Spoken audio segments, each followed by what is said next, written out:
All right. Hey, crew, just popping on to do a refresher video for the literacy activities that have been established in the school and that we demonstrated during the training, but some more than others we delve into during the training. So let's get started. This is the bookshelf in Classroom 208, and I have it here because I'm going to try to tie back the activities to the books that are designed or curated for that activity specifically. Again, those are all suggestions. If your student is more interested by another book, by all means, other than the bingo cards, I think that they are very interchangeable. These are just the suggestions. So the first activity is the snaps for that. So that's when you would snap or clap when you hear a certain letter or letter sound or combination sound. And I also wanted to share with you guys some enhancement ideas or just other methods that have been successful with this activity that I've heard from mentors or staff or just other resources we've got. But one could be, instead of doing a snap or clap, having your student jump or high five. It could be a more active thing where they're doing a dance move. Or even instead of looking for or listening for a certain sound or letter sound, it could be looking for a certain character or behavior that they're doing or a different reoccurring word. Whenever you are talking about the book and having that observational lens, there's still a lot of literacy gains to be happening. So feel free to get creative with that. That purple dot is right here. You can see on the top shelf. That is where those books are. And we'll move on to the sight word bingo. This one has been really successful, and we've kind of redirected. There's a little bit of the speed bump there, but now it is all for the book-specific bingo cards. You guys were really going through a bunch of books to try to fill out those bingo cards, so I hope that the book-specific ones are a little bit more helpful. And then some ideas with those is that they have one mentor has shared that doing the sight word bingo and then flip-flopping for their student to do it was helpful. So taking turns, and then reading all of the words out loud before they started was fun. And they'd read them like a list of clues to find. That's fun. And then also for me, the middle word on all of the bingo cards as I make them is usually just a silly word that's kind of towards the end of the book. So you can kind of emphasize that might be like the golden egg that you're looking for, or try to define the word as it is a little bit out of place. It's not one of their sight words. I just do that to make it a little interesting.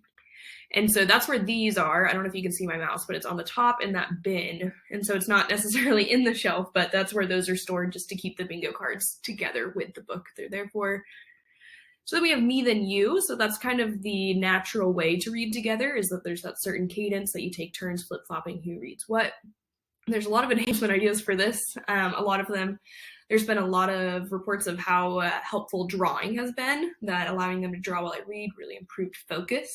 And then one mentor shares that their student likes to draw a picture copying one in the book, very creative. So they'd read and talk about it, and then he draws while she reads him another book. One mentor asked if he wants to bring his own chapter book, so they can read the book that he's working on already. So, they're really interested. And then another mentor shares that when her student loses focus, they start to play I Spy on the pages with more intricate illustrations. It's really creative. And so here is where those books are on the shelf. You can see that they're a majority of the shelf. And this is a little bit more of a close-up of those early readers. Again, I don't know if you can see my mouse when I'm circling around it, but it's in those bins. Those are the kind of more narrow rectangle books that have the number on them of the level, and those are all early readers. And then the only distinguishment between these is that there's some with a star on there that I Sharpied on, and those are just books with about 2 characters that make it easy to read for a specific character rather than maybe page then page. And so this is kind of an example. A lot of those piggy and elephant books fall in that category. I think there's only 2 other in that category, actually. I'm working on finding some more, so that's really fun.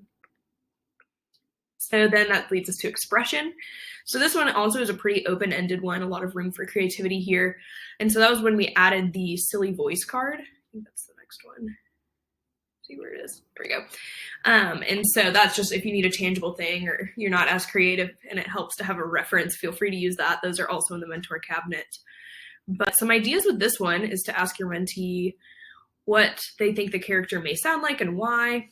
And also a note is that in a lot of the books that we've chosen for expression, they have these big crazy fonts that kind of indicate how you may read them. And for example, you wouldn't read the following little blurb of all this different styles of handwriting as yelling or a tiny little whisper, spooky, or very super fan. Like you would read it how it indicates that, and sharing that with your mentee is also an aspect of literacy.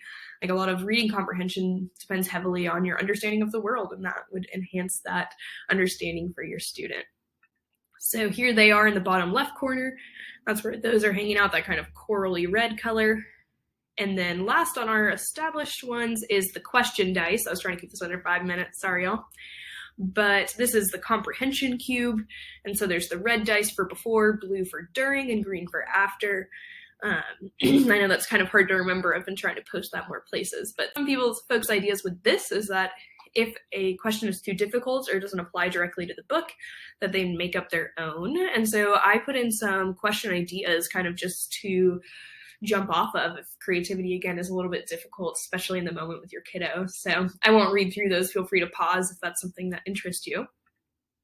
And then here, oh, sorry, jumped forward a little. This on the bottom shelf, the bottom right, is where we're keeping all of those. And they're not super organized. Some of them are kind of laying out, but that's actually because I am trying to highlight some of the new ones or just pull out some of the ones that you may not see if you're not looking through them all. You don't have that much time with your kiddo, so that's them closer up. The ones that have a full plot that you'd be able to dissect with the question cube. So if these lead you to have any more questions, definitely let me know. I hope this is a helpful resource, and we'll also be putting one up for the new activities in the school. So look forward to that.